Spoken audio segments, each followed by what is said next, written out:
Next on the news. Today, I'm announcing another $800 million to further augment Ukraine's ability to fight in the East. President Biden announcing more military aid for Ukraine to fight off Russia's new offensive. Plus, I don't know what it's like to be safe anymore. We speak with a nun who went home to her convent in Lviv before it became a new target for Russia. Also, mask confusion, the latest on what you need to know before you board a flight or take mass transit. And I do hereby pledge and declare. I do hereby pledge and declare. He's a very young recruit for the NYPD. Why he was made an honorary officer. I'm Christine Persichetti. Currents News starts right now.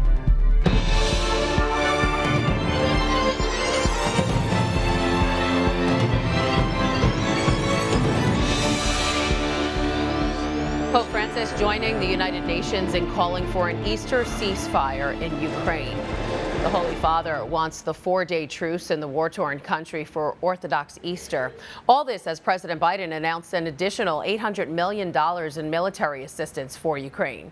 As Isabella Rosales reports, the president says the conflict is entering a critical window. New satellite images show apparent mass graves outside the besieged city of Mariupol. The city is ground zero. The Azovstal steel plant stands as Mariupol's last line of defense. Russian President Vladimir Putin has scrapped plans to storm the plant, ordering soldiers to instead encircle it. There will be nobody left in this area. There will be dead, all the children. I'm not talking about the soldiers, but the civilians will be eliminated. Ukrainian President Vladimir Zelensky warns his troops do not have enough serious and heavy weapons to defeat the Russians there. The U.S. is responding. President Biden unveiling his latest presidential drawdown.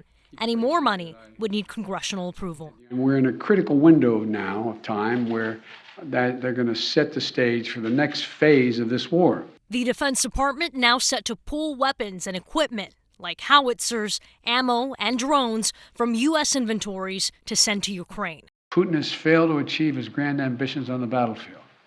After weeks of shelling Kyiv, Kyiv still stands. In a move to further isolate Moscow, Russian-affiliated ships now banned from American ports.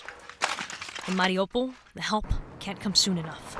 Ukrainian soldiers remaining defiant, resisting Russian attacks, and ignoring their calls to surrender. In Washington, Isabel Rosales, Currents News. While we're waiting to hear if the Pope will go to Ukraine, the Vatican's foreign minister is also contemplating a visit. Archbishop Paul Gallagher intends to travel to Kyiv. In fact, his visit was reportedly scheduled before the war began, and supposedly the plans are still in place. The trip was originally planned for before Easter, but had to be postponed because the Archbishop tested positive for COVID. If Archbishop Gallagher does go through with the trip, it would be the most direct act of support the Vatican has made to Ukraine since Russia invaded the country. Coming up in this newscast, we talk to a nun who is in Ukraine now. When the invasion first began, Sister Anna Andrusev just narrowly escaped the capital city. Now in the city of Lviv, she and her convent are helping out by taking in refugees, fighting back not with weapons, but with the power of prayer. Sister Anna will join us later to talk about life in Ukraine. The Justice Department will appeal a federal judge's ruling that eliminated the mask mandate for public transportation. This back and forth over whether to wear masks or not is leading to a lot of confusion among Americans. So what do you need to know before you fly or ride public transportation? We break it down for you. On planes and trains, mask mandates are vanishing. But not everyone is on board. I felt much more comfortable keeping mine on. And the rules aren't the same everywhere. Some trains, airports, and cab companies still require masking up. Plus, children under the age of 5 are not eligible to be vaccinated. Their parents and those who are immunocompromised or in high-risk categories are now left wondering, is it safe to travel with the unmasked? I'm really worried about buses and subways and places that don't have great ventilation. Some research suggests masks can protect a wearer alone. It acts as a barrier between particles and your nose and mouth. But the level of protection with one-way masking depends on 2 factors: the quality of your mask and how it fits. If someone's not wearing a mask, even if you're wearing a very high quality mask like this, an N95 mask, they're infected, you have about an hour, hour and 15 minutes of protection from them. According to research from the University of California, a well-fitting N95 can cut down potentially infectious particles you inhale by more than 20 times compared to not wearing a mask. With a surgical mask, it's by a factor of 9, and a cloth mask by 3. Just because the government is saying you don't need to wear a mask, it doesn't mean that you shouldn't. The choice for now, in most places, is up to you. Aside from the confusion over masks, airlines are facing other challenges now. Take it easy, safe travels. Carriers are juggling sweeping changes in the middle of a spring break travel surge. There's also staffing shortages and an increased demand for air travel. The pilots union for Southwest says its employees are suffering from an epidemic of fatigue. And JetBlue Airways says it's trimming flights by up to 10% this summer. A new poll finds that most Americans still support a mask mandate for people flying or riding mass transit. The poll from the Associated Press and NORC, or the National Opinion Research Center, says 56% favor requiring the mask mandate. That's compared to 24% who are opposed and 20% who say they're undecided. Air quality in the U.S. is on a downward spiral. The American Lung Association says the nation had a record number of very unhealthy and hazardous days from 2018 through 2020. Pollution levels had fallen consistently 23 years prior to that. The new research also shows that more than 137 million people in the U.S. are in counties with potentially dangerous air.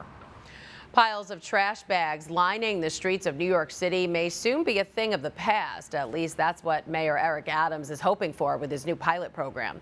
According to the Sanitation Department, the Clean Curbs program will place sealed waste containers throughout the city to hold trash prior to collection. 2 have already been installed in Times Square. Officials plan on experimenting with the bins in all 5 boroughs, with the next slated for Brooklyn in the summer.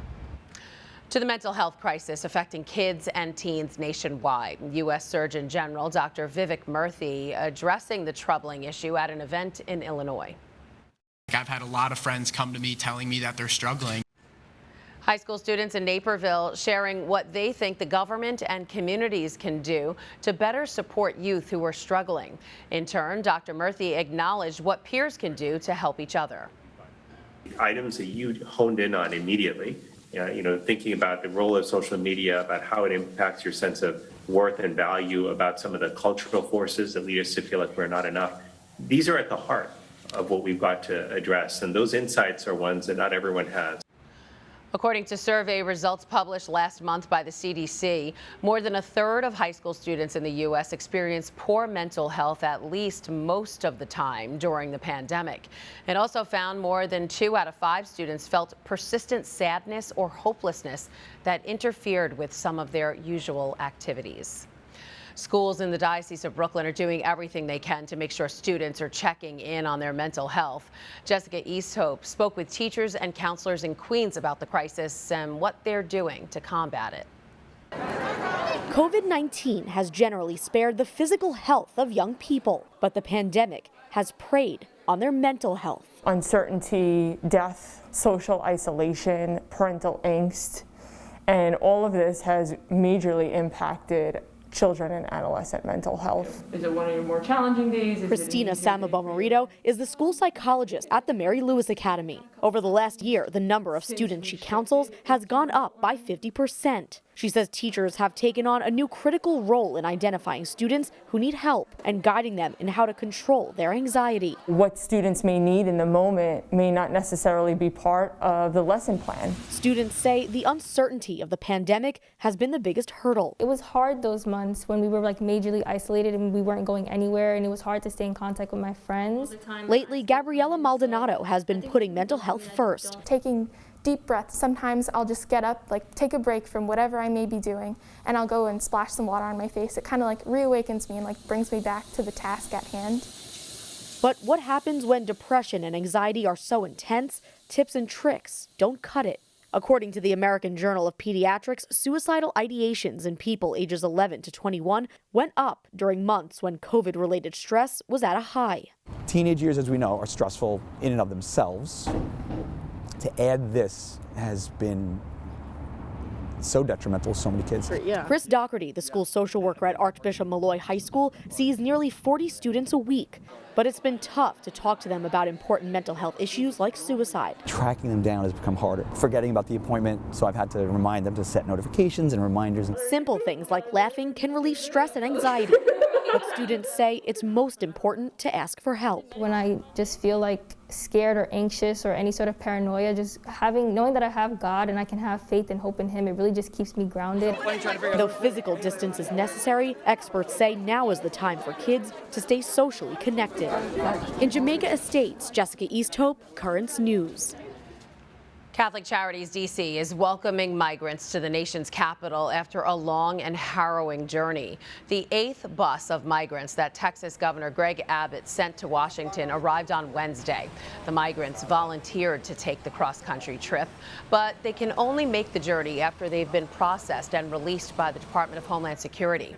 The Catholic Charities there has met with a few of those buses, offering food, showers, and gift cards. But while the organization is happy to do it, President and CEO Monsignor John Ensler worries about what will happen if the wave of migrants continues, saying if this stops in a week or two, then we're fine. But if this goes all summer long, then we're going to have a hard time being able to meet the needs of the people that come.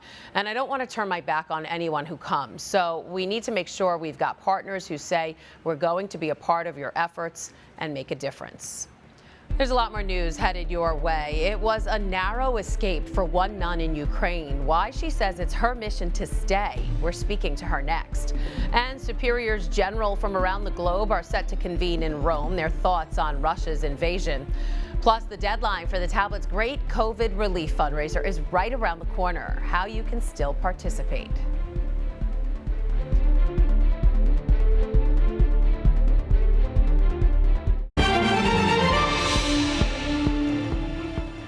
Russia not letting up on its attacks in Ukraine. One of the latest strikes this week hit a hotel in Lviv, sheltering those fleeing the war raging in the east. And when the invasion of Ukraine first began, we spoke with a nun who just narrowly escaped the capital city. She went home to her convent in the western city of Lviv, thought to be a safe haven for refugees. But just a day after Easter, those missiles you just saw hit the city. Still, she says this is where God wants her. Sister Anna Andrusov joins us now. Hi, sister. It's so nice to see you again. Hello. It's nice to be back. I'm so happy you're okay. Describe to us what happened. Did you hear those explosions? Yes, we did. It's not far from us, and we did hear the bombing, and then we took our all stuff, some things, and went downstairs. We have a special place like basement. We went there, and after that we just read all the news about what happened, and it was very scary. So scary. And you know, more than 200,000 refugees are in Lviv. It's a place people thought was safe. Has that changed? Do you still feel safe and want to stay there?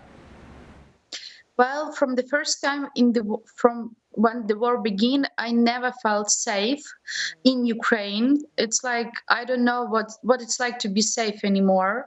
And well, we were just like hoping they will not bomb somewhere near us, like where just people live. Yes, but they did. They are bombing anywhere they want, and it's very scary, of course. And now your convent has been taking in refugees. Do you have anything to protect yourselves and them? Well, the prayer, it's the best that we have, of course. We don't have any weapons, and I'm not sure we will fight with weapon, but we have basement, and we are protected there. I know you mentioned something about weapons. Is that something that could happen, that you could be supplied with weapons to protect yourself?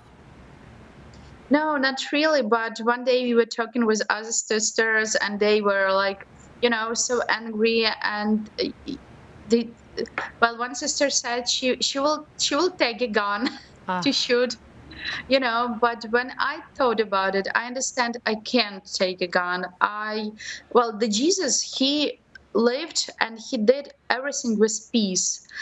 He didn't have any guns. He didn't went to the war. He didn't torture any Jews to be somebody else. He did everything with peace. And of course, after we heard what happened in the eastern Ukraine, it's scary of the Russian soldiers, but I'm sure Jesus will protect us. You've never lived in a war zone before. What is that reality like for you now? Has it affected you psychologically? Oh yes, that last bombing on Monday, it was it took me deeply.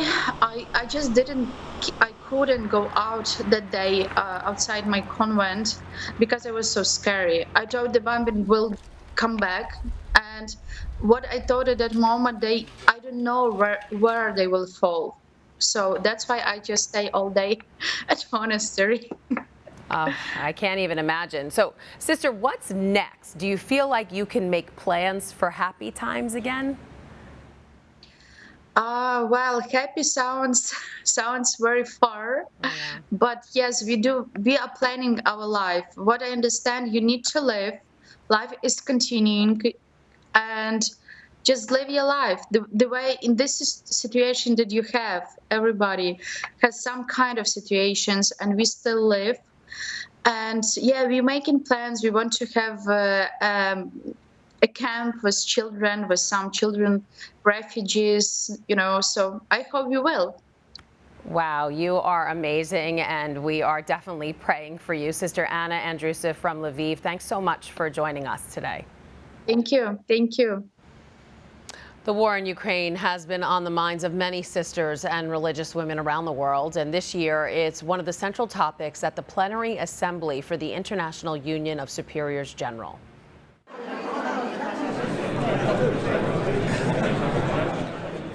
According to the organization's president, the war has changed the work of many Catholic nuns. She says several have had to give up on other tasks just so they can focus on helping those fleeing the war. But she also believes this crisis has brought out the best in many people. I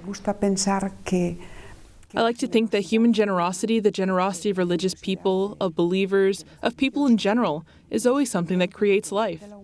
It's true that we don't like sad news. It hurts us to see, for example, photos of dead people in the streets. It is an atrocious pain, and it is difficult to think about how much pain and hate there will be after the war, how much anger will need to be healed again. It is a terrible thing.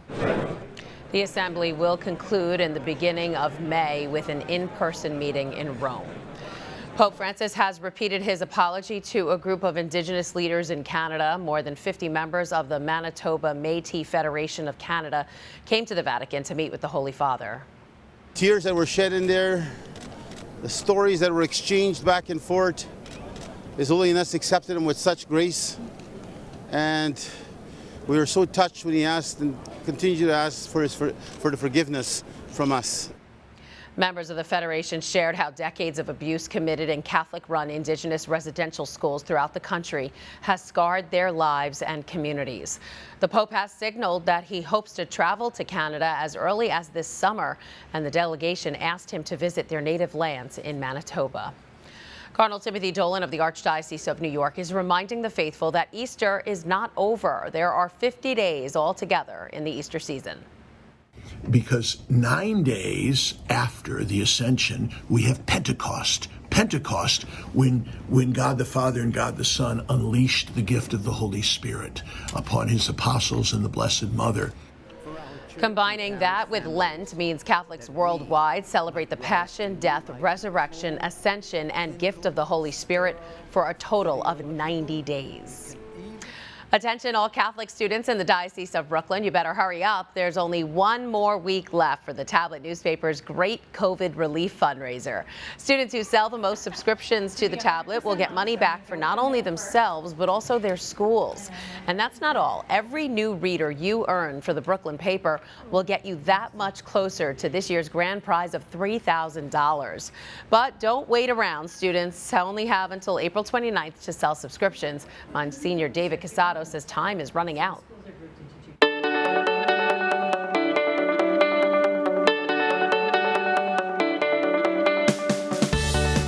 Can you imagine? We're down to the deadline. 1 full week left. Let's get out there and get these tablets sold. Get those subscriptions. Can you imagine? For every one, you get $10. The school gets 5, and the highest person selling gets a big, big gift. Let's work on it. Schools get incentives. Let's sell those tablets. 1, 2, 3. Go out and meet people. Get them done.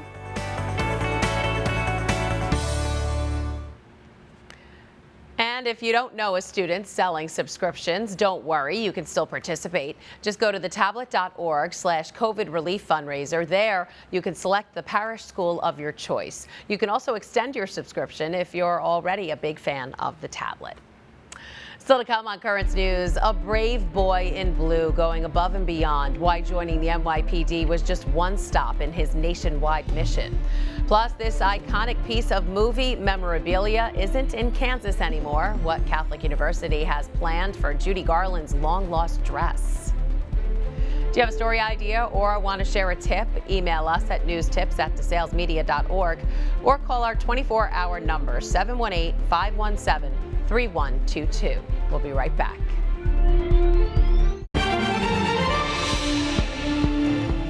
New York's finest has a new recruit, and a very young one at that. I do hereby pledge and declare. I do by pledging and declare. 10-year-old DJ was sworn in at NYPD headquarters as part of his goal to take the oath for 100 police departments in 6 months. The little boy, who has terminal cancer, easily met that goal. This is his 387th swearing-in ceremony, and he was so excited when the police commissioner gave him his shield. So cute. A Paralympian was given his gold medals back after they were stolen from his car. And police in Texas say it's all thanks to social media. 3-time U.S. sled hockey team medalist Jen Lee posted video of the burglary on Twitter, asking for help to get the medals back. Social media users were outraged, and the next day the medals were left at a fire station and the suspect was arrested. There's a good chance I was ready to prepare for a replica medal, and then, you know, it's great to have it, but it's going to be definitely different because these are right there on, when we won it, right on the ice, you know. So definitely just, you know, still soaking it all in right now.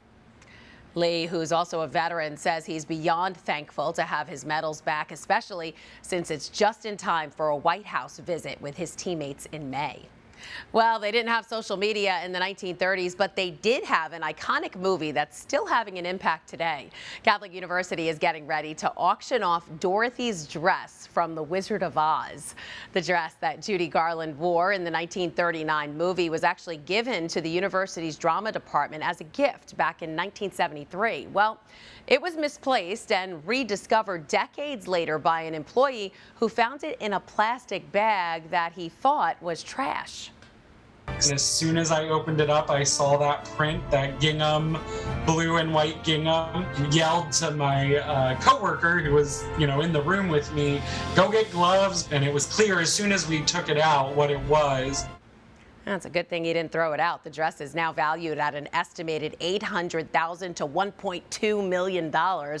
Proceeds from the May 24th auction will go toward a new film acting program at Catholic University. That's awesome. And that is Currents News. I'm Christine Persichetti. Thank you for joining us because we are putting your faith in the news. Hope to see you again next time.